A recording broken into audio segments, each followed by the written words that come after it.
28th, 2024. Getting close to the end of August. And we're in Lamentations again, and Obadiah, a little bit of Jeremiah. And we read in Lamentations chapter 5 that Jeremiah is calling upon God for restoration. And so Obadiah is a short little book.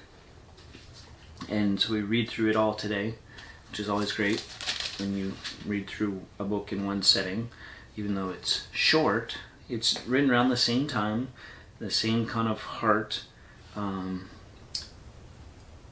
kind of situation life-wise, if you will. And so what Obadiah is called to do is what Jeremiah is doing as well, calling against Edom. And so interesting here, the name Obadiah means worshiper of Yahweh or servant of Yahweh, which is very cool, right?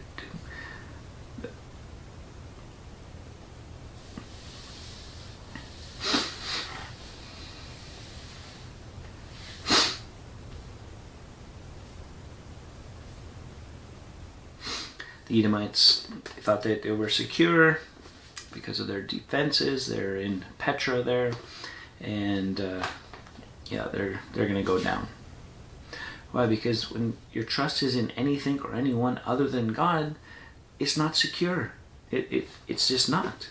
And yet we often do that as well. We put our hope in, our trust in, all kinds of things that the Lord would say, that's not something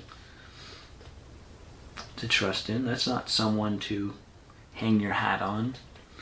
And so Obadiah walks through why, because of the violence done to your brother Jacob, verse 10.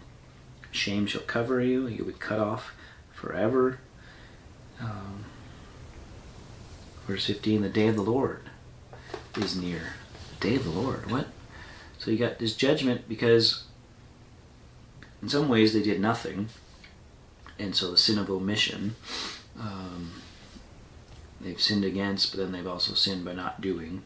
And so the day of the Lord will come. And so there'll be simple justice for them, right? That what was done against Judah will be done to them. It's really the fulfillment of God's promise to Abraham in Genesis 12:3. I will bless those who bless you, and I will curse him who cursed you. And the Edomites cursed Israel, so they were cursed. And so, again, it's that reminder for us today. Boy, we want to be a blessing, want to be a blessed nation? Let's bless Israel, right? And that is where we've been, and prayerfully where we'll remain, right? Because as soon as we stop blessing Israel, that'd be not a good place to be. And so the end, though, is interesting, right? Because the end talks about the kingdom of God. And you're like, how is that possible? Why is that possible?